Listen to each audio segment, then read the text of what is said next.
We are back with Angus and your Patreon and patron subscriber, but today we are going to be going over Weiss Schwarz cards, okay? You are going to be the teacher and I'm going to be the subject. I have no idea, never seen any of these cards. You just showed me the board state and how everything's supposed to work, but I've never seen one of these cards. If you are a Weiss Schwarz player, let me know down in the comments below. And because I've never played and also never seen anything about this game either, so it's time for you to be the master and me to be the subject. How much Weiss Schwarz experience do you have? I have been playing the game for almost 15 years now. I have been national champion multiple times. Jesus Christ. You didn't even tell me that. Yeah. Well, yeah, it's a surprise for everyone. I will give it a caveat of it's an unofficial national championship because I play the Japanese version, which doesn't have official tournaments outside of Asia. But effectively, when the entire, we have 100 people tournaments coming down, yeah, then that is the entire player base of the UK at least. So okay.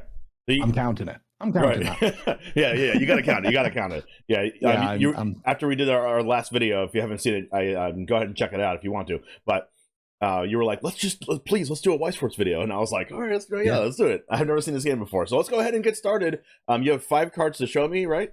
Okay, yes, I have 5 cards with an asterisk of I'm also going to show you the climaxes that are mentioned on the cards. They are very minor in terms of evaluation. Think about it in Yu-Gi-Oh terms of I'm showing you a fusion monster, and I'm also showing you the spell that fusion summons it. Okay, sounds good. It's just a combo. Right.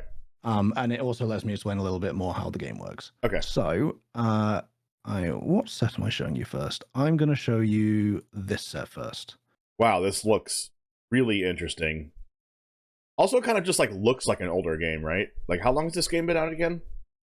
16 years this year. Yeah, it looks like the cards are like templated differently, way differently than they are now. Okay, It's level 0, cost 0. The top right, what is that symbol there? Okay, that is where a trigger would be if this card had a trigger. Okay. This card, if you trigger it, it does nothing. Okay. Auto. This ability activates up to 1 time per turn. When you use Act, look at the top card of your deck and put it to the top or the bottom of your deck. Act. Brainstorm. 1 tap this card. You have to pay. You have to pay a mana and tap the card. Yes, effectively. Okay. To activate this ability. Okay. Flip over 4 cards from the top of your deck and put them into your waiting room, into your graveyard. For each climax revealed among these cards, choose up to 1 character in your waiting room and return it to your hand. And you're only allowed 8 climaxes in your deck, and your deck is 50 cards, right? Correct. Okay, so flipping over the top 4 cards of your deck, you're flipping over like less than a tenth, so like an eighth. And if you have 8 climax cards in your 50 card deck, that means you're likely to hit 1. And probably on average. It puts a character from your waiting room into your hand, and a character is just like a creature. Effectively, yes. Your characters are. This is a character. Basically, anything you see in the bottom left with a power is a character. Okay, and this is from this is probably 90% characters. 90% of characters. Okay, so this is from Avatar: The Last Airbender, I guess, because that has the Avatar on the bottom right. Okay, Toth Wanted, World of Avatar, Earth Kingdom, 1500 power. I see on the left side. On the left side of that. Yeah. Okay, how do I think that this works? Auto is it just happens? Yes, it just happens when you fulfill the condition. In this case, the condition is when you have used an act. What is an act? An act is an effect that you activate on your own. So I would put it similar to an ignition effect in Yu-Gi-Oh! So a monster that's already face up on the field, you go, I am using this card's ability right now. It's an open game state. You go, I would like to use this ability. Okay. It's an action ability. Okay, so those are very common then? Yes, it's probably one of the more common effect types. Weiss usually has 2 types of effect. One is when you just choose to do it in your main phase. You can just choose to do it, and the other is when a condition is met. Okay, so the top one would be when. So it's the difference between like an activated effect and a trigger effect in Yu-Gi-Oh. Like when this card, when you play this card, or like when do this thing versus whenever this is on the field, you can just choose to do the thing. Yeah, got it. I can optionally just choose to do it. And is brainstorm like the name of the act? Is does that actually matter at all? The word brainstorm? Brainstorm is a keyword, and as such has a whole section in the rulebook about how brainstorms work. It's just effectively a keyword. Many sets from the last 12 years have a brainstorm or multiple brainstorms printed. So it just lets you know what the effect is. Okay. Does this trigger off of itself when you use the brainstorm act? Does Yes. the auto trigger before it happens? The auto will trigger after the act resolves. Oh, so it's not when you use an act. It's like when you have used an act, basically. Yeah, effectively, it meets its activation requirement after the resolution. Oh, so it's like Yu-Gi-Oh in that way. Like if something would Yes. happen, it would happen after the chain resolves. Okay, got it. Yeah. It would be cool if you got it before that, to like look at the top card of your deck, put it on the top or bottom, and then flip it and like see if it's a climax, and then flip over the top 4 of the deck, and you're more likely to hit a climax if you put a climax. If you didn't put a climax to the, like, if you see a non-climax card on top, you can put it to the bottom, and then you can the brainstorm, play 1, tap it, and then be more likely to hit a climax. But it doesn't work that way. But you could use an act of a different card before that. Look at the top card of the deck, see if it's a climax. If it's not, put it to the bottom. If it is, keep it on top. Then you get to flip over the top 4 cards of your deck. It's a climax because you're more likely to hit because you used the first act first, and then you hit 1 and then get a card back from your waiting room back to your hand. I don't know how important the 1500 power is. Like, that seems like a lot of power. How much life do you take when you get hit by this? Okay, so I do need to explain a little about this. The 1500 is only used when determining which character lives in a battle. It's nothing to do with the damage you actually inflict to a player. Oh, wow. Biggest number wins. If they're tied, they both die. You see the little fleur-de-lis on the left Yes. of the power? That is the soul of this card. Oh, to the right of the power? If I attack you... sorry, yes, to the right of the power. Got it. That means if this card attacks, it does 1 damage to you. Oh, We'll show you cards have... where there are 2 of that symbol there, and they would do 2 damage. Oh, wow. I'm actually impressed that you know what the name of that is, a fleur-de-lis. That's cool. Well, I'm neighbors with France, so you know. Oh, yeah, that's fair. That's fair. Yeah, like, I didn't even know if that it was called that until you said that. Well, I did, but like I've only heard it once or twice in my life. And then when you're like, oh yeah, I was like, oh yeah, that is a fleur-de-lis. Okay, sounds good. And I live in Florida, so fleur-de-lis. Anyway, weird. So, okay, so this is going to do this. It's level 0 and 0 cost. Like, honestly, I'm going to go off what I said one of the last videos when I was analyzing Universe's cards, and the fact that 0 is broken. So I'm going to say that this card is broken because it's basically free, and it's card advantage and card selection. Who cares that it only attacks for 1? I think 0's busted, so I think this card's busted. Okay, remember I'm showing you 3 sets, and you're guessing which one's good now, was good, was never good. Yeah. So three sets. Yeah, you can give individual ratings. Which ones was good? Which one was good is no longer good. One was never good, not really, and then one's good now.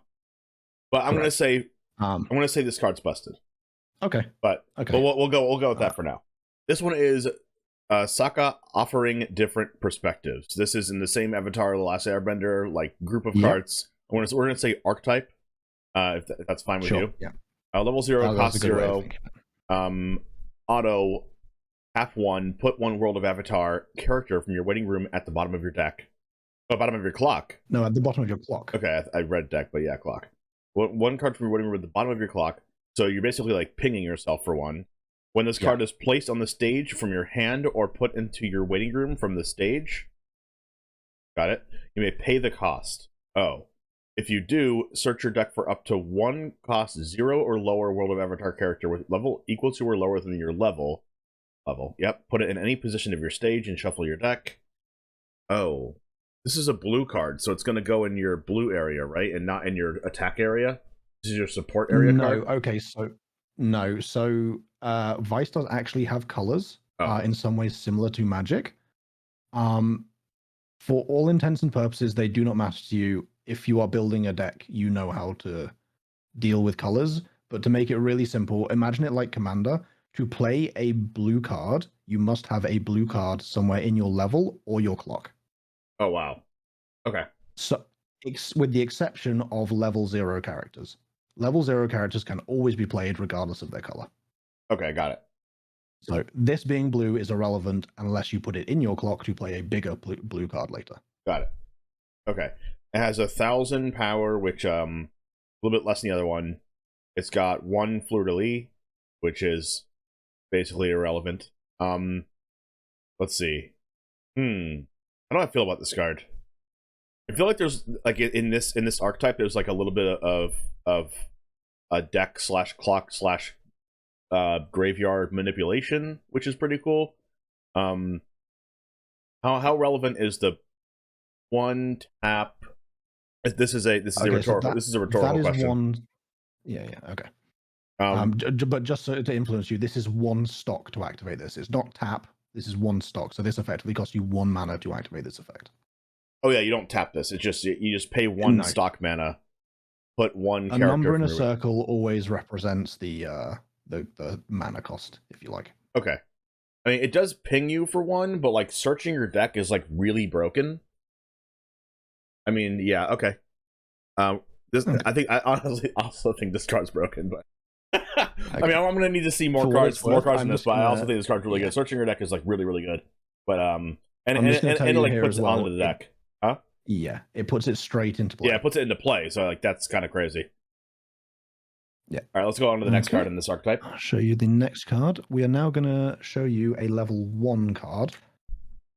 And I'm also going to send you the Climax. But the Climax is... well, you can look at a Climax because you've not seen a Climax before. But they're all fairly standardly templated. Okay, we have Toph the Blind Bandit. Also, Avatar the Last Airbender is level 1. It's green. Its cost 0. Auto. This ability activates up to 1 time per turn. When you use an act, this card gets plus 1,500 power till end of turn. It has a 4,500 power, so it can go up to 6,000. The level 1 cards are just like, you know, better in power level than the level 0 ones because you actually need to be at level 1 in order to even play this card. Unless you put it into play. There's a real jump in power in each level. Unless you put it into play from the deck with Asaka offering different perspectives, then you don't even need to pay. You don't even need to be at level 1. Oh, that's kind of crazy. You do. I don't know if you remember, the soccer had the text that said put a character in play equal to or less than your level. So if you're level 0, you cannot choose a 1. If you're 1, you can choose a 1. Okay. That makes it a little bit less crazy for me. All right. Auto CX combo. What is that? It's the shorthand for Climax combo. Oh, so if you so if you flip this off the top of your deck and you get attacked, this will do the thing? No. Okay, so if you read the text after it, it might explain a little bit more. Okay, let's do it. Put a card from your hand into your waiting room. When this card attacks, if Skillful Display is in your Climax area, and you have 2 or more other World of Avatar characters, you may pay the cost. So what is the cost? Oh, putting the card from your hand into your waiting room. The cost is discard a card. Got it. So the Climax I sent you, basically before your attack phase, you can play a Climax from your hand once per turn every turn in your turn. And you just put the Climax down. And if you have fulfilled, if the Climax is on the field when this card attacks, you can now activate this card. Okay. If you do, perform the following action 2 times. Put the top card of your deck into your waiting room, choose up to 1 level X or lower World of Avatar character in your waiting room, and return it to your hand. X is equal to the level of that card. Climax are regarded as level 0. Okay, this game has just the amount of text as Yu-Gi-Oh! Okay, this is absolutely insane. The fact that I'm going over 15 cards in this and they're all Yu-Gi-Oh! Wording is gonna take forever. I wouldn't be surprised if this video lasted an hour. It's okay. I'm okay with that. I've played Yu-Gi-Oh! Before. I'm okay with long text. Now, this card seems to be like all of these cards seem to be pretty good. I want to need to see like a bad card in order to like fully evaluate like what's going on here because I don't actually know the power level of everything. But this also seems kind of good because you get to do it twice, but you don't have to pay the cost twice. But you get the effect twice. So you can discard a card and like get 2 more cards to your hand, right? Yeah, World of Avatar character in your waiting room return to your hand.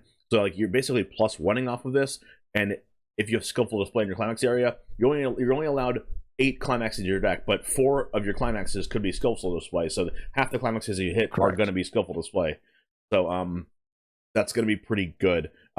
This is like more of like a early / mid game card, I guess, because this is level 1. It's not level like 2 or 3 or 4, or you can't go to level 4, so it's not level like 2 or 3. So it's not like it's probably not like super broken. I mean, I haven't seen a level 2 or 3 card yet, so we're gonna put that knowledge to the side for now. Okay. But this card also seems pretty good. Let's just read the Climax card. Climax card is a skillful display. It's an Avatar's Last Airbender card. What's the top left symbol? Oh, that means it's a Climax. No, this is a specific trigger icon. Okay. That this Climax has that only green Climaxes have. And if you look in the text box in the bottom left of the card, it actually does explain what this symbol means. But I'll read it just because. When this card triggers, return this card to your hand and then put the top card of your deck into your stock. So if you go to attack and you reveal this, instead of putting this into stock, this goes to your hand now, and you put the second card of your deck effectively in stock. Oh, that's super broken. So effectively, if you trigger or draw this at any point in the game, it will be in your hand. Oh my god. That's so rather cool. than normally when you have to only draw it. And all of your characters get plus 1,000 power and plus 1 soul. The soul is the fleur-de-lis. Yes. So this is the continuous effect is the action you get when you play it onto the board, and the trigger is what you get when you reveal it off an attack. Wow, this is like an aggro deck then. Wow, I didn't even take it as that. Okay. Because the level 1 character, the Toph the Blind Bandit, like gets extra power. It has 45. This thing gives your stuff extra power and extra damage. Like, I'm thinking it's a little bit aggro related, but we'll see. Okay. We have what? 2 more cards in this archetype? We have 2 more and another Climax. Okay, cool. This one I think is probably the least fun card for you to read in the 15, and I'm sorry about that. No, all good, all good. Yeah, people complaining that Yu-Gi-Oh has keywords. Look at these keywords. No. Okay, this is like pendulums and fusion and link monsters all in the same freaking card. Okay, now it's level 2. This is Aang learning Avatar State. Okay, level 2, 1 cost. It has a clock thing. Yeah, what's that? That is explained in the text box. We can get to that. Okay. If it's explained, I'll just get to it. Just say that's explained. Yeah. And then I'll just read it. The top right is a fleur-de-lis there. That means it is a trigger, right? Yes. So if you reveal this off an attack, the character that's attacking will do 1 additional damage. It will do 1 additional fleur-de-lis damage. Yes. Soul damage. So yeah. Got it. Okay. Continuous. If your climax area has a climax with the arrows in its trigger icon, this card in all of your zones get the arrows in the trigger icon. This card in all of your zones get that. Okay, got it. It's the same effect 4 times with 4 different triggers, effectively. Okay. To save on reading there. Okay. If there's a climax with gold in its trigger icon, well, gold bars. This is card literally what it's called. It's called gold? Well, the community calls it gold bars. Let's go! Officially, it's called treasure. Let's go! No one calls it that. They call it gold bars? Everyone calls it gold bar. Let's go! There you go. You're a natural. I'm a natural. I got it. There's like, when I say gold bars, you're like, whoa, has this guy played before? Is he tricking all of us? He's been lying the whole time. Is he lying the whole time? Is he just making this up? If there's a climax with gold bars and its trigger icon, this card in all of your zones get gold bars in the trigger icon. Oh, it keeps saying that. Okay, got it. If there's a climax with freaking the red circle of death in its trigger icon, this card in all of your zones gets the red circle of death in the trigger icon. If there's a climax with pants in its trigger icon, this card in all of your zones get pants in the trigger icon. That's pants, He's right? done it again. That's legs? It's technically a gate, like a stone gate. Okay. But everyone calls it pants. Really? No way! Yeah. There is another trigger which I will not show you, which is a door that's opening, which everyone calls gate, and it's made it really awkward, so everyone calls this pants instead. Everyone calls this pants for real? Everyone calls it. I'm a natural. Look, I've played this game. I don't know why I wasted so much time explaining rules to you. What, no more help for the rest when of the I video. said pants, you're like, are you kidding me right now? Yeah, I was just joking. No one calls this the red circle of death, though. They call it like power off or something? No. They call it power? This is called standby. Standby? Okay, never mind. If everyone said Red Circle of Death, that would be crazy. Okay, anyway. No one's played Xbox then, I guess. Okay. So, auto, alarm. Oh, it's an alarm clock. I see. If this card is the top card of your clock, and you have 4 or more World of Avatar characters, beginning of your climax phase, you may put the top card of your deck into your stock. This card is the top card of your clock, and you have 4 or more characters at the beginning of your climax phase. Climax phase. What's a climax phase? So that I didn't quite explain to you. So how a turn in Weiss goes is you start by untapping. Well, you start by untapping. You then draw for turn. You then have an action called Clock, which I did not tell you about, which I realize I should have done, where you can choose any card in your hand and put it in your clock. Basically ping yourself 1 damage. Got it. And draw 2. You can Pot of Greed every turn in this game. Jesus Christ. Assuming you want to take a damage. Then sure, I'll take the damage every time. Where you can, you then proceed to a main phase where you can play all of your cards, do your activated abilities, whatever. You then have a climax phase where basically the only action you can take is to place a climax from your hand onto the field, but some effects now will trigger at this stage.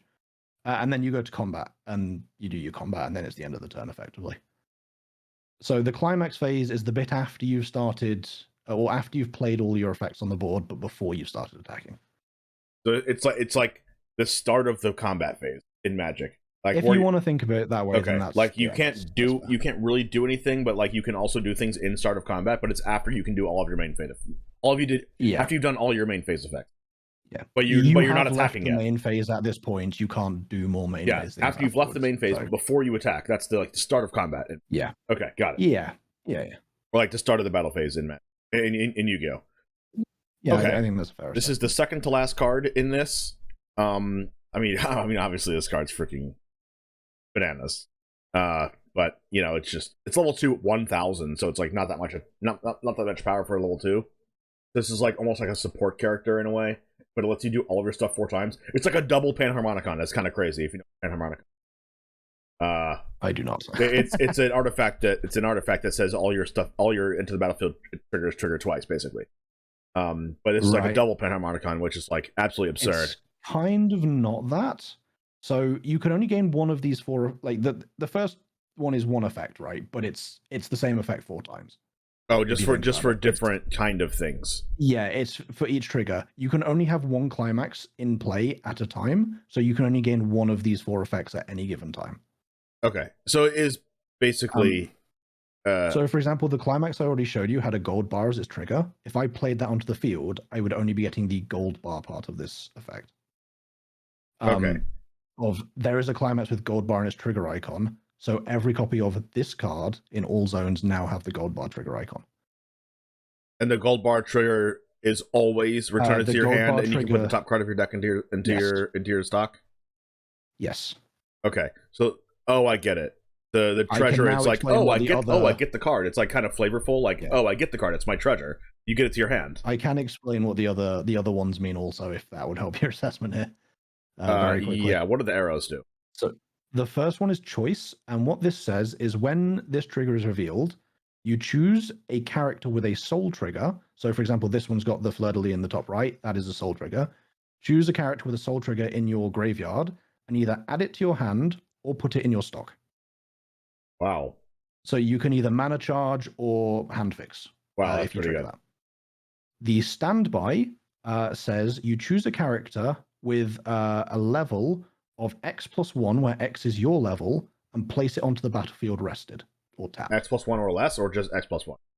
Or X+1 or less. And then, so if you're level 2, you can put the battlefield 3 or lower, just slap it on the battlefield. What? You don't have to care about you don't have to pay stock. You don't have to care about colors. You just slap it down. You just get to do that? Yes. Wow. Okay, what's pants? Pants is when this is triggered, you can choose a climax in your graveyard and add it to your hand. Wow. I think I like the standby one the best. What? It's kind of nuts. Anyway, all right. So, okay. Let's go ahead and go to the last card of this archetype. We'll go to the final card, and I will send you also the climax for this. Okay, this is Azula, Verge of Insanity, World of Avatar, Fire Nation, Avatar: The Last Airbender. It has a trigger on the top right. It's level 3. It's a red card. It's 2 cost, which means in order to use this, you have to pay 2 mana on the left side of the board. I forgot what they're called. Stock. Pay 2 stock. Auto, when this card is placed on the stage from your hand, you may put the top card of your clock into your waiting room. Oh, you gain a life. Yeah, you effectively heal 1. Okay. But I will just point out here, this says from stage from hand. So if you stood by this out, you do not get that effect, because standby comes from graveyard to hand, to field. That's fair. As opposed to hand to field. Okay, yeah. So it has the Magic the Gathering distinction.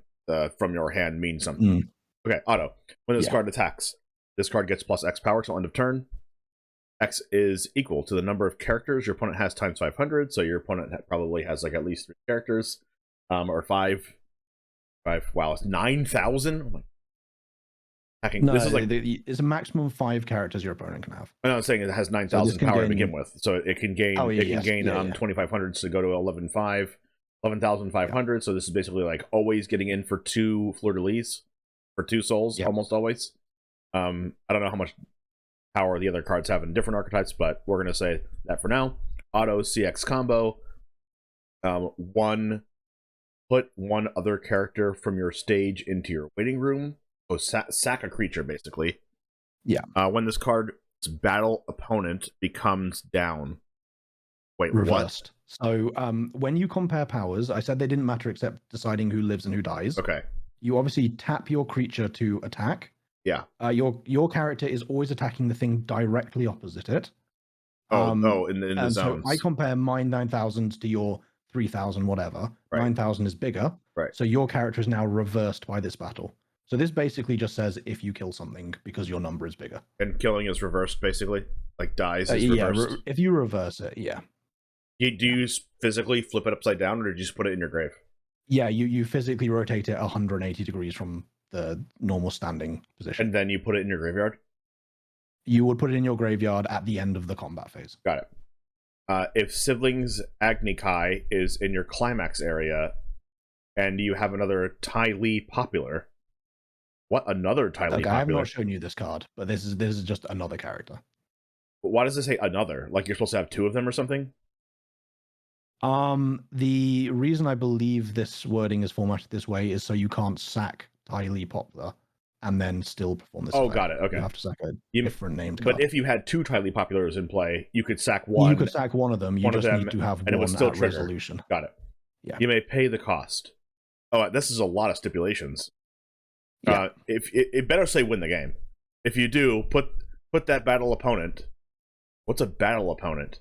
Oh, the creature you're attacking. The character this just killed. Okay. Yes. Put it on the top of your opponent's deck and deal 3 damage to your opponent. So 3 fleur-de-lis? Yes. So this can do 5? You can do the fleur-de-lis off this deck and then 3 more? Correct. A lot. Damage may be cancelled. By what?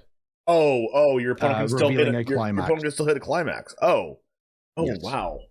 Yeah, I don't think this card's that good. I'm gonna be honest. This stage card better be like insane for me to think this card's good. Okay, this is a standby card. It's weird because Yu-Gi-Oh is a word for standby also, and it's a standby phase, but so it's confusing me a little bit. So I'm gonna say Red Circle of Death. It's got a fleur-de-lis. When this card is placed on your climax area from your hand, perform the Red Circle of Death effect. So you just like get the character with a level equal to or less than your level +1 in your waiting room, put it in your position, any position in your stage as tapped. The fact that red just gets creatures into play all the time makes the first card a little bit better since it's like a sacrifice deck. And if you have characters that also have like death triggers, like when this is put into your waiting room, do this, then that's like pretty good. I would have to know what those cards are to think this is good, but this is all in the same first archetype, right? Like you can play all of these in the same deck. So like, I'm not sure if there's any like other red cards that do the whole sacrificey thing because you didn't show me any of the other ones. But if I'm going to say that this is supposed to be like a coherent strategy and trying to put the pieces together on this, I'm going to say that this card's like this like strategy in general like isn't that good. but let's go ahead and see the second archetype. Yeah, so these cards are from the series Attack on Titan. Oh, okay, sounds good. Attack on Titan series. Oh wow, so Universes is kind of like this too. Then it like does the same thing where it like takes from other IPs and it makes cards out of IPs. Yes, there are a lot of massive IPs in this game. Specifically, if you want to play Japanese, they have the likes of Marvel. You could play an Avengers deck if you wanted to. You could play a Mickey Mouse deck. They have Disney.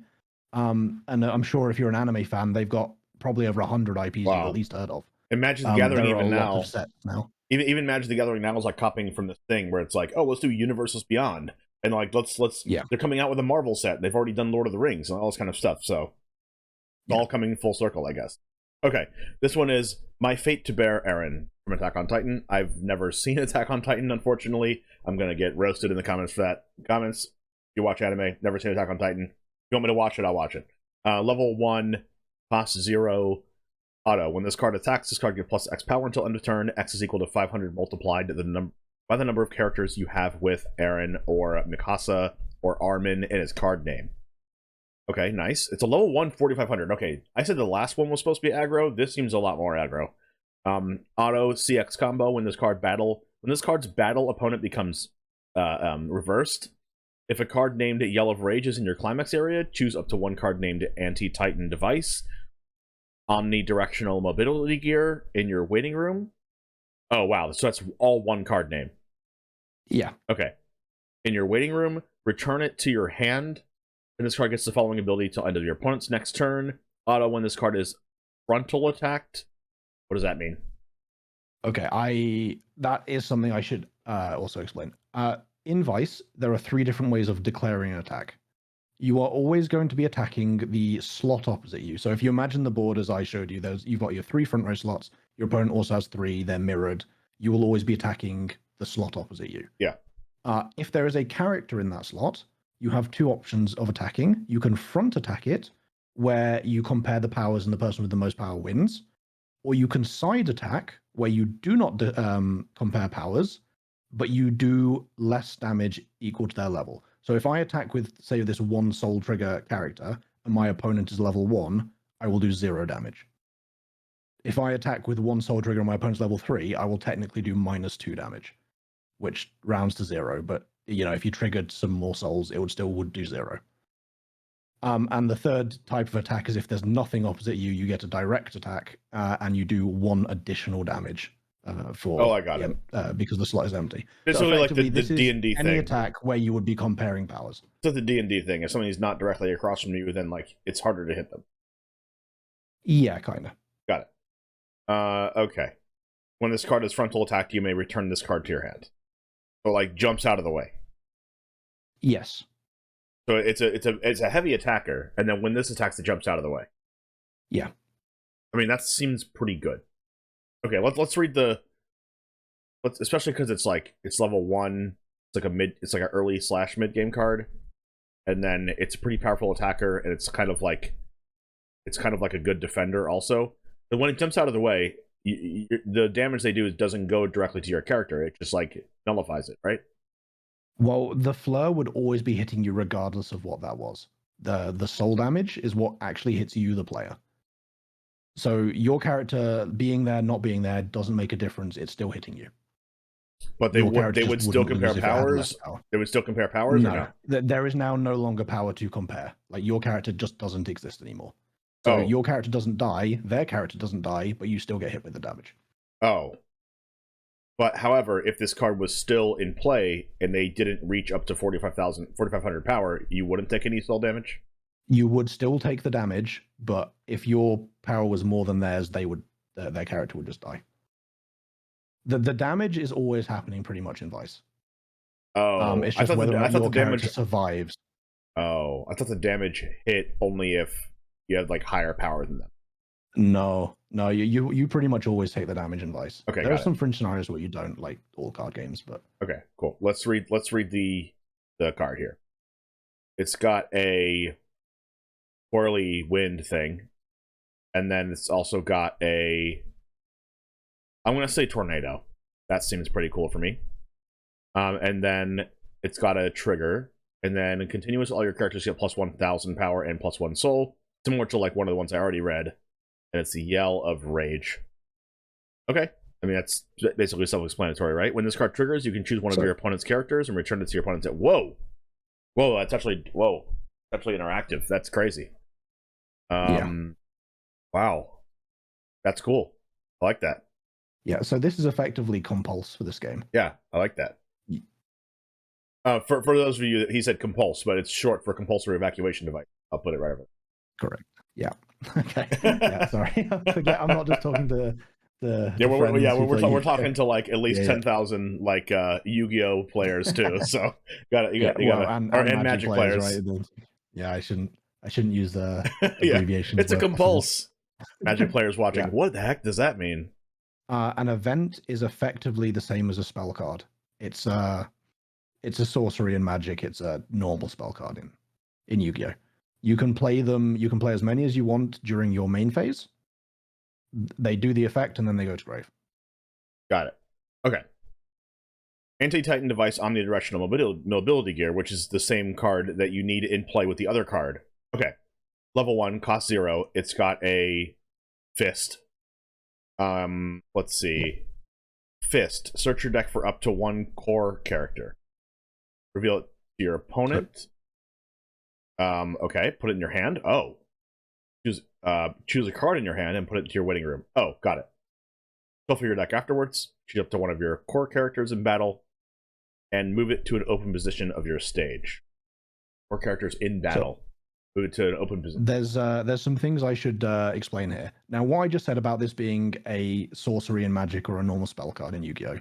Is a complete lie in the case of this, because this card, the fist, means that this is a counter. So you can actually play this on your opponent's attack. Is that what the fist means? There are counters in Weiss. Yeah, there are counters. There are characters in Weiss that say when your opponent declares an attack, give your character 3,000 power. That's like 3,000 is quite a big number, but like they say 2,000 is quite a normal thing. This card effectively lets you move your character out of the way and tutor in the process. Wow.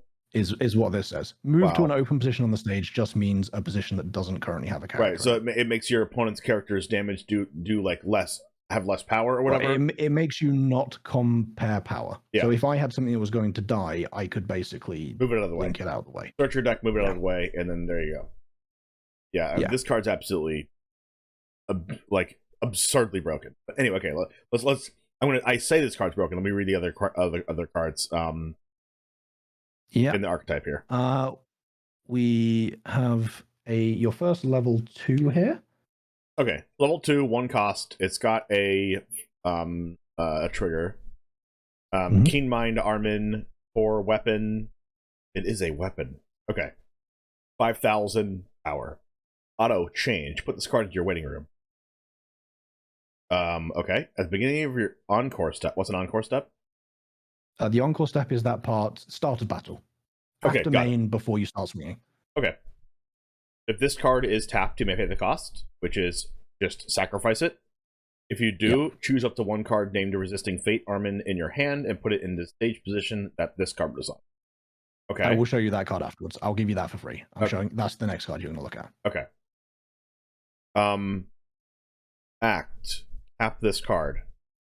Choose one of your core characters. And until end of turn, that character gets plus 2,500 power. And the following ability, continuous, this card cannot be chosen by your opponents. Ooh. Can you do that at instant speed? No. Okay. There is effectively no interaction in Weiss apart from the counters I just showed you. You sit and watch your opponent do their turn, and then you do your turn. There's no hand traps or instants. Okay, so it's like Pokemon that will be interacting with this. It's like Pokemon on Hearthstone. I would say that it's hard to do to have a Resisting Fate Armin in your hand, but you just showed me a tutor. So that might not be as hard to do, because it puts it from having 4 Resist Fate Armin cards in your hand and to 8 cards because there's 4 tutors for it. So the change is probably a fine thing, and if you're tapping it anyway to use the act to get plus 2,500 power, you can just always do the change anyway. Tap it, get 25, put your things to 2,500, and then you can just like you probably have the Resisting Fate Armin in your hand. and then you sack this and put that into play, which is like pretty cool. Okay, let's see what the Resisting Fate Armament card's all about. Okay, this is the 4th card, I believe. Yes. Okay. There's one more after this. Okay. Level 3, cost 2. It's also a trigger. Resisting Fate Armament. Core weapon. Continuous. This card cannot be chosen by your opponent's effects. Oh my gosh. Okay. Wait. So it gives your... So the Keen Mind gives the card cannot be chosen by your opponent's effects, but it already says that? Yeah. No, it doesn't give this card hexproof. You just choose a character on your board and it gains hexproof until the end of turn. Pretty good. Okay. Whereas this card specifically gives itself hexproof. Okay. Assist. All of your core characters in front of this card get plus 2,000 power and the following ability. This card cannot be chosen by your opponent's. Goodness. Okay. When this card is placed on the stage from your hand, look at up to X cards from the top of your deck. Choose up to 1 card from among them and put it into your hand. Put the rest in your waiting room. X is equal to the number of core characters you have. Wow. I mean, I think this card's broken. I mean, let's see the last card, and then I'll try to like reassess what I'm talking about here when I say the last card. All right, level 3 red, 2 cost, has a fleur-de-lis, auto. When this card is placed on the stage from your hand, draw up to 1 card, and this card gets plus 2,000 power till end of turn. That doesn't have summoning to this, I guess. Nope. Okay. Auto CX combo. When this card, oh my god, 11,500. I just noticed that. Auto CX combo. When this card attacks, if a card named Thank You is in your climax area, you may reveal 1 damage to your opponent. Oh wow! But your opponent can still cancel all damage if they reveal a climax card. Yeah. Auto 2. When this card battle opponent becomes reversed, you may pay the cost. So pay 2 mana, the one on the left side. If you do, deal 1 damage to your opponent, and it can be canceled. Yeah. Wow. Okay. Interesting.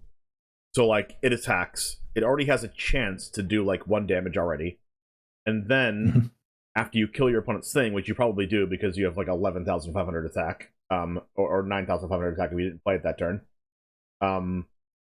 you just pay 2 and then attempt to do another damage. And then if your opponent just, like, this has the opportunity to do 4 damage. And it, like, which probably always does 4 damage because you're always, you said, like, regardless of what happens, basically, almost always, they're going to take the soul damage from the attack. Right? The attack, well, you're not always going to take 4 damage, right? Because they could reveal a climax. You might do 0 damage because they revealed a climax. You might do 0, but like they have to reveal, they have to get like 3 climaxes to take none. Yes, to negate all of this instances of damage, they would have to reveal 3 climaxes. So since it's 3 separate instances, like it's probably gonna deal damage, like most likely, which makes it like I would be surprised if this doesn't do at least the 2 burn ones. Yeah. So this card is gonna do some damage no matter what. So I'm gonna say this card's pretty good. To seize freedom and cost. Let me read the climax this card goes with. Yeah. All right. It's got 2 fleur-de-lis. Oh, okay. Let me just. Auto when this card is placed in your climax area from your hand, choose 2 of your characters, and those characters get plus 2,000 power and plus 1 soul. Okay, this is the aggro card I was talking. Like, I keep thinking things are aggro, but then, like, this really seems aggro to me. The level 1 having 4,500 attack and also buffing the level 1 dude, and then, like, being able to tutor your deck, interact with your opponent, like, oh my gosh, this is like a deck I would want to play. This deck looks like pretty freaking cool. And the 2 fleur-de-lis on the top, I've never seen that on the top left of one of these before, right? So what does that mean? It works exactly the same as all the other ones. If you trigger this card on your attack, the character that's attacking gets 2 extra soul. Oh my god. So, for example, if this card, the Mikasa that we're looking at, attacked and triggered this, it would now have 4 soul. So it'll be doing 4 damage. Okay, yeah. Usually, it's more of a Vanguard term, but a lot of Vice players call a 2 soul trigger a crit trigger because it's like I've heard that before. The crit trigger, but crit triggers in that game are like bananas. Like they're like really, really, really good because like your opponent can't really block the crit trigger. You know, it's like crazy. Yeah. Anyway, I think this card. I think this deck's better than the first deck. I want to put that there. Let's go to the third one and see what I feel after that. The third one. I'm actually going to show you 6 cards here, but only 1 climax. Okay. But actually, a lot of the cards, it'll make sense why I'm showing you all of these cards. So the third set I'm showing you is Gurren Lagann. Okay, that sounds very German. It's not actually. I mean, it sounds German, but I'm reading this right now and it doesn't look like it's German spelled. So No, this is still a Japanese IP. okay, so but it's called Weiss Schwarz, which also sounds German. Weiss Schwarz is German words. I do not. The Japanese just like German. They put German in everything they can. I mean, it's also Gurren Lagann, which also sounds German. Yeah, doesn't it? I don't know. I feel like it does. Anyway, a little bit, I guess. I can see it. All right, level 3 red 3 cost. 3 cost. That's the first 3 costs I've seen. Do you have to pay 3 mana to attack with this? No, to play it from hand. Play it from hand. Okay. It's like in Magic, right? Once you've played it and put it on the board, it's just there. Okay. All right, let's go with. Okay, it has a trigger. Who the hell do you think we are? Okay. Tengen Toppa Gurren Lagann. Team Dai Gurren. Auto. When this card is placed on the stage from your hand, choose up to 4 cards in your waiting room and put them face up in any order underneath this card as marked. Oh my goodness. It has the card fight Vanguard thing where you're just stacking things underneath things. Okay. Yeah. Got it. Auto CX combo. When a card named My Drill is the drill that creates the heavens. The names of these cards is placed on your climax area.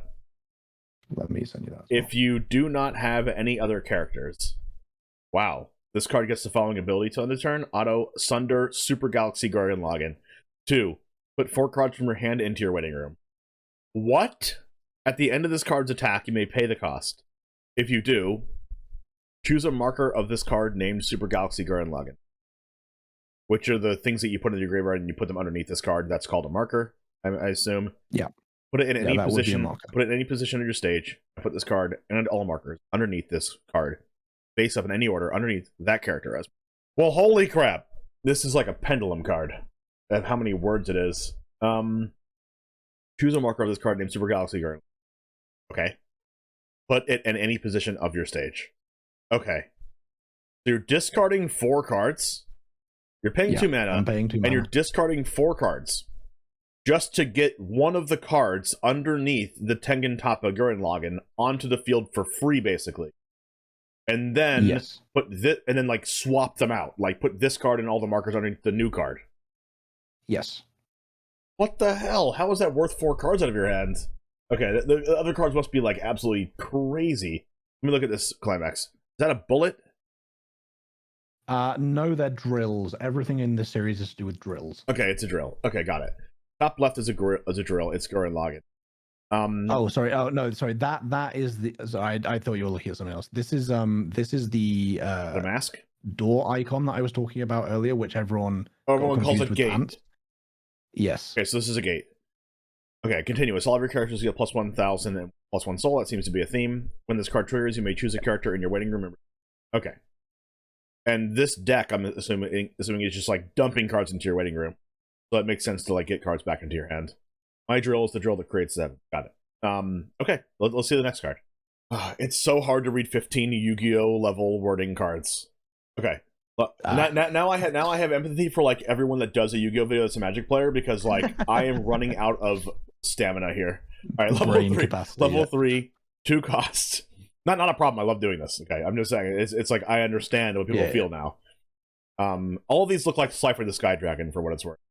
Level 3, 2 cost. If there are no markers underneath this card gets minus 3,000 power. Oh, this is Super Galaxy Gurren Lagann. Okay, this is the one that you can like that works with the other card. Yeah. So it's minus 3,000, so it becomes an 8,000 when this card is placed on. But you're usually always going to have plus 1,000 on this because you're probably usually always going to have the climax in play. Well, it's also worth to say if this gets spawned out by the previous card's effect, it will have markers because that said put all the markers under the new card. Right. When this card is placed on the stage from your hand, you may put the top card of your deck into a clock into your waiting room. Okay, so this gains a life. Right? Yeah. Auto. When this card is placed on the stage from your hand, you may they both trigger. Choose a card named Arc Gurren Lagann, or To Save the Woman I Love, Simon. The names of these cards, man, I can't even get over it. In your waiting room, and put it face up underneath this card as a mark. So even if you don't even if you don't like use the other ability to bring this out, it's probably going to have a marker. Yes. Okay, auto. When this card is placed on the stage from the marker area of a card named Tegan Toppa Gurren Lagann, this card gets the following ability until end of turn. Auto Sunder Arc Gurren Lagann 1. No clue what that means. Okay, so the Sunder was the effect you read out on the previous card. That card is that effect is called Sunder. That's the keyword. Where you choose this card, the named card. So in this case, Arc Gurren Lagann, and place it from the markers on top of this, effectively, as a new creature.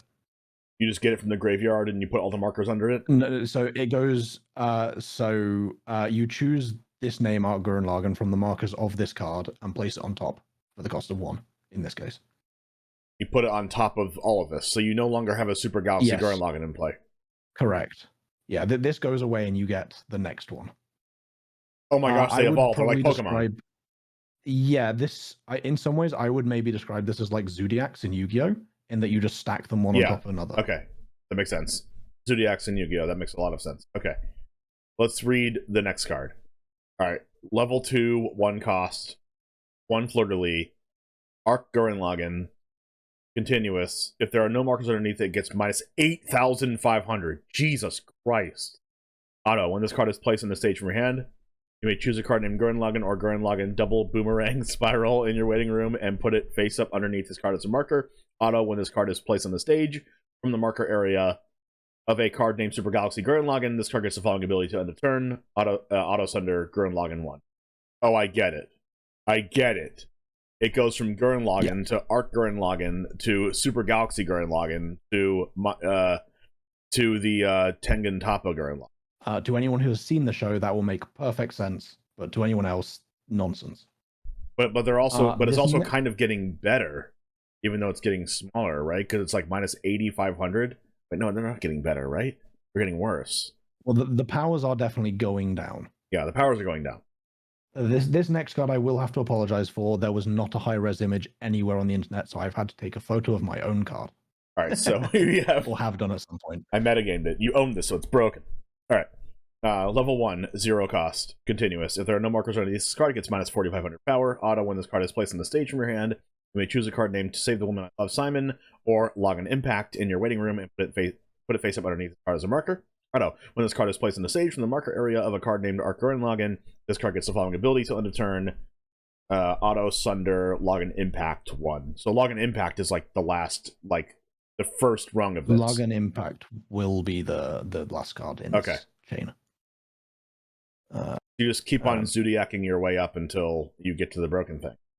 All right, 0/0. Lagann Impact. Continuous, if there's a marker underneath this card, it gets plus 2,000 power. Okay, so it has the opposite effect. So like, okay, I get it. Instead of like, if there's no marker, it gets minus, it says if there's a marker, it gets plus. Yeah. Auto, when this card is placed in the stage from your hand, reveal the top card of your deck. If that card is a Team Daiguren, which is like every one of these cards, character or a card named Core Drill, we put that card face up underneath this card as a marker. If it's not, return the revealed card to its original place. Okay. Auto. When this card attacks, if you do not have any other characters, this card gets plus 1 soul. Well, that's pretty good as a 0. And the following ability until end of turn. Continuous, this card continuous, this card it gains indestructible, basically? Yes, effectively, till the end of the turn. So, like, if your opponent blocks it with something bigger, it won't kill this. It doesn't die. Not blocking, but, you know. Yeah, if there's something with more than, we'll say 1,500, because that's the printed power on this, and you attack into it, you don't effectively have to compare powers because you can't become reversed. So, like, you would just stay tapped. So this is probably going to be like 4,500 power because you play this on turn 1 or whatever, and then you have the stage in play or whatever. It gets plus 1,000 from that. It has an extra. It will gain an extra 1,000 and an extra soul from that. So it's like a 0/2 soul, and this card gets another soul. So it's like 0/3 soul, and it can't die. For that turn, like if your opponent's still alive afterwards, they could just hit over it. Yeah, but like you're gonna get a Team Daiguren character, another card named Core Drill, and put it underneath this card as a marker. Anyway, if it's placed on stage from hand, so if you do it via the Sunder mechanic, you will not get that. Well, you're probably not going to Sunder this one. It's the first one, right? Okay, so how the Sunder works is you start with the first card I've showed you, and you get gradually smaller. You can't go the other way. Oh, I thought You you were have the to other start way. with the Okay. 3/3. No, I mean you can just hard play all of these at any point in the game, right? If you're 0, you can play the 0. If you're 1, you can play the 1. Right. But the specifically the Sunder mechanic, you start big and you get smaller. Okay. So it's like the person. This would be your end point of that combo. Okay, so it gets worse over time, which is like not what you want to be doing. Huh. Okay, so like, is this everything? Or you want one more card to show me? Is this everything? I would like to show you one more card. The core drill? Maybe makes. Okay, never It is mind. not the core drill. Okay, this is level 2, 1 cost. Piercing Sentiments, Simon and Nia. Continuous, all of your other Team Gurren characters with a marker get plus 50 your power. Act, tap it, choose one of your cards named Gurren Lagann, and that character gets plus 1 soul to the turn. Act, CX combo, put 3 characters from your stage into your waiting room. Wow. Choose a card named My Drill as the drill that creates the heavens in your waiting room, return it to your hand. So this makes sure like you keep the drill card. Yes. And if you remember to start this chain, the requirement was you have no other cards, no other characters on field. So this lets you sack your entire field effectively to fulfill that condition. Oh, it like gets the chain going if you lose it. Well, yeah, or it lets you set up for the change. Is probably or set up for the chain like later on in the game. Yeah. Huh. Interesting. And the I keep wanting to call them stages, but the climax card. The climax card, like you literally cannot do the thing unless you have this the My Drill is the drill that creates the heavens. Correct.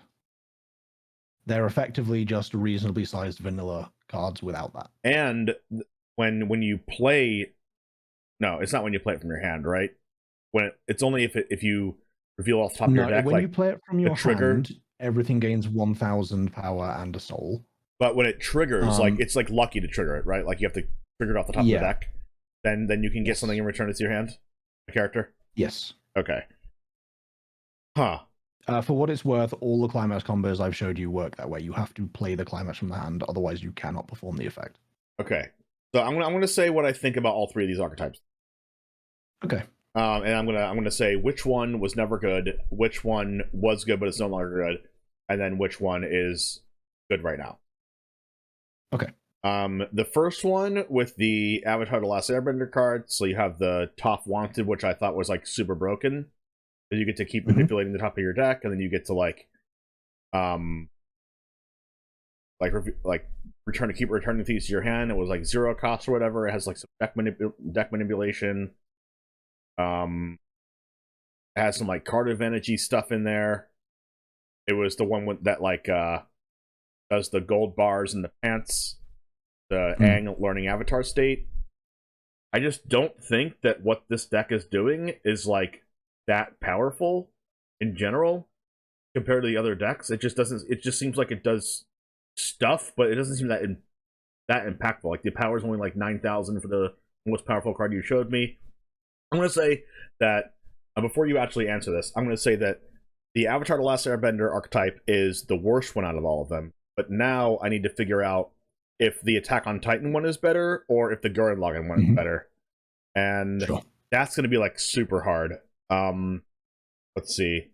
The To Seize Freedom Mikasa card, the one where you like it's like the aggro version, and like you probably cannot stop this thing from like getting in for damage. It has the untargetable card, the Resisting Fate Armin card, which seems like super good. When it can't be targeted, can it be targeted with attacks too, or no? Yes, you will always be attacking the thing opposite it.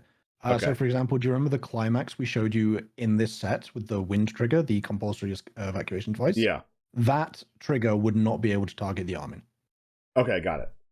So if your opponent had revealed that trigger, they would not be able to target your Armin. If these two decks were played against each other, and you just bounce their whole stack, that would just be super devastating to like bounce the whole Gurren Lagann stack back to their hand, because those things don't have hexproof. That's true. The yellow cards seem like they have a lot more interaction. Like they get to bounce your opponent's stuff. They get to like search their deck and put a card in your hand, and then they also get the ability to do the counter card, which like moves their creature over with that one counter card, which I thought was like super good. But also the Gurren Lagann deck, it just seems like super power crept. Like it seems like everything's crazy. Everything's so high power. Like I don't even know if I could even possibly say that this deck is like the worst one. Like it just seems so broken. But then again, that might be the trick. Like it seems broken, but like it might not be as like efficient to pull off. But if you pull it off, it's gonna be like super good. It reminds me of like Blue Eyes Chaos Max Dragon. Like you have to jump through a couple of hoops to get it off, but like once you have the card, you could just like win the game on the spot. And that's kind of like the feeling I'm getting with this, but it's also you kind of related it to Zodiac, which it makes sense, and the Zodiac is like super easy to accomplish the thing, and then it also interacts with your opponent, and you get to keep recycling your resources, which this deck also does that, so that's why I'm thinking that's like super good. But I'm going to say that the one that interacts with your opponent is the one that's good right now, because the bouncing and the searching and the changing attacks seems like it's doing something that's interactive, which is not what the other decks are doing. So I'm going to say that the yellow one that I looked at with the hexproof stuff is the one that's good right now, and the Tengen Toppa Gurren Lagann, the Gurren Lagann cards are a trap, and they are the one that was good and no longer good. Okay, so we've got Attack on Titan good now, Gurren Lagann used to be good, and Avatar never good. Correct. Okay, I can reveal to you that you are incorrect on every count. Really? Yeah, really. No! Okay. I am sorry to tell you that. No, I'm not a prodigy. I am. Well, you knew what the names of things were. That's fair. So, give me the deets. Give me what I just completely failed on. No, it's fine. We'll go in reverse order. So, Gurren Lagann is the oldest set, with an asterisk there, by a long way.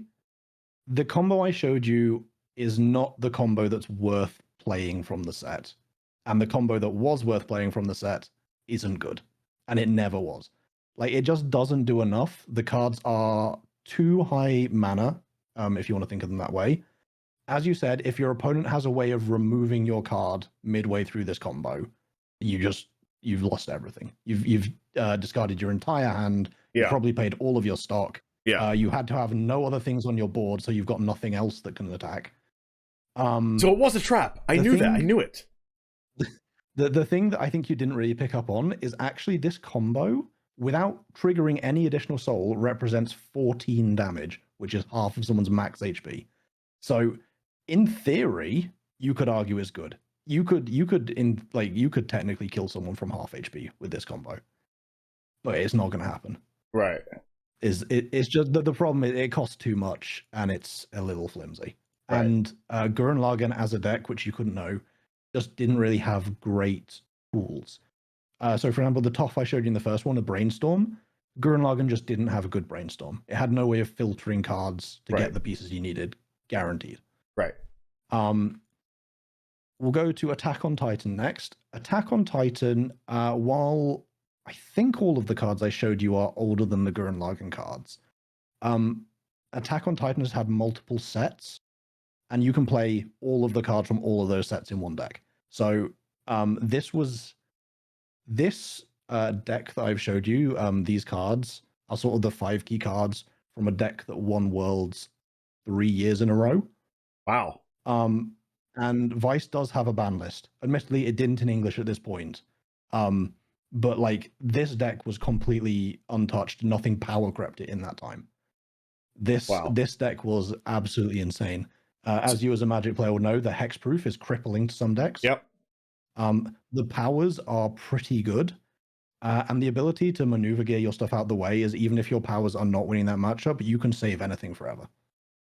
So you're gonna tell me that Avatar: The Last Airbender is the deck that's good right now? I am absolutely going to tell you that. What? It is potentially, it's definitely top 3 decks in English. You could make the argument for best deck in the format. It just doesn't seem like it's doing anything that powerful, but like I understand that the deck manipulation, it's like you get the Magic the Gathering like blue aspect of it, and you get to like get to your pieces faster and easier than every other deck. Like I understood that part. I just didn't think it was doing anything powerful enough. Yeah. So this was also a massive trap, and I hate to do it to you on your own channel, you know. I know. But you are correct. Every single card I showed you here is all right, except one. The blue soccer I showed you is absolutely insane and should never have been printed. And even we'll put it another way: this effect sort of exists on another card in the game. That card was banned before it was released. And for some reason, this card has survived for like 8 months. Yeah, when I told you when I went over this card, I said it was busted, right? I said I think this card's broken. You did say it was busted. This card on its own is carrying this deck to tier 1 status. So I got that part right. I just didn't think it was doing anything powerful. Yeah. I didn't think the payoff for doing these things was good enough. So the reason being for this is because you get the effect when it's placed from field into waiting room. And because this set plays standby, you can play over your own cards during your battle phase. And that basically lets you cheat out more attacks. So because obviously you can only have 3 attacking characters at a time, usually most decks can only attack 3 times in a turn. This, using soccer shenanigans, because nothing has summoning sickness, you can sack off a character mid-battle phase, summon a new character, attack with that, sack it off, summon a new character, attack with that, and you can get, I think, 6 or 7 is the maximum attacks in a turn. Yeah, because the standby mechanic like lets you bring stuff back from the graveyard. Yes, and also the level 3, the Azula, has the sack a character to do its effect. Yeah. So you can manipulate your own field really well. Yeah, that's what I was thinking. I was like, I don't know how these are all supposed to work together. But like, with this having a death trigger, I should have just like put that together. That this death trigger plus the Azula having to sacrifice something just makes it like super good. Yeah. Wow. But you are correct. The rest of this deck is average at best. Okay. There is one card that's carrying this. Okay. So is the first card as broken as I thought it was? The first card I read today, the Tough Wanted, like it's 0. It's a 0/0. I just didn't know how many cards have. I didn't know how many cards were 0 when I first read this. Yeah. And now that I know that a lot of cards are 0, it like makes it a little bit worse. But yeah. So the average deck will probably play somewhere between 16 and 18 level 0s because you have to have something to play before you hit level 1, right? Right. I just thought 0s were like as scarce as magic. Yeah, it's not a 0 mana cost magic card. Got it. Okay. It's not that bad. It's a playable card. Yeah. Okay. Like, this is a fine brainstorm. Okay. Nothing else. Wow. Okay. Well, I was terrible at this, but I did decipher that the Gurren Lagann deck was the trap. Okay. Which was wasn't your good. Final answer. It just wasn't my the one that it was the second best deck. But so I realized it was a trap and that the hexproof deck was going to be a little bit better, which it used to be good, but it's no longer good, right? It's like the Burning Abyss. Yeah. It's like the Burning Abyss of this game. Like it was good for like years and years, but it's like not anymore. Yeah, I think that's fair. It kept getting support, and the support kept pushing it back into relevancy. Oh, so it's like Sky It's Striker. just not enough anymore. Yeah, maybe that's a reasonable way of like. The Sky Striker was good for like 3 years, and it kept getting continual support that like shot it up again because like it got Hayate right eventually, which made it even better than it was before, even though it had already been good. It got cards banned, but then it got new cards. It got like it kept on coming back into relevancy. But anyway, with this game specifically as well, I would say that there's also a lot of, because you're playing your favorite TV series, there is quite a lot of bias towards shows that are popular as well. Right. Okay. Attack on Titan is massively popular, so there's a lot of representation of tournaments. So that does a little bit play into it. But the deck was certainly no slouch. Okay, makes sense. Okay, I like reading these cards. It was a lot of brain power usage. It was a lot of talking. Like I feel bad for the Magic players reading you cards after this. Maybe I'll give them less worded cards from now on. I understand your pain. Anyways, thank you so much, Angus, for showing me these cards. I know you've wanted to do this for a long time, so really appreciate you coming back on the show. And you do get you are one of the upper level patrons, right? So you get 2 videos a month. So maybe we can set up a couple of videos for June as well. So Anyway, Yeah. if you'd like to be a part of the show, just like Angus here, you can do that as well by subscribing to the Patreon, link down in the description below. Also, you can get 7% off of literally anything in the store at prodigygames.com by going to prodigygames.com and using code JAME7 at checkout. Thank you, everybody, for hanging out for this. I hope you liked this little off the beaten path, other card game kind of video. Let me know in the comments if you like if you want to see any other card games, or maybe you want to see another one of these videos for Weiss Schwarz. And let me know in the comments if you want that down below, and I'll see you next time. And as always, peace.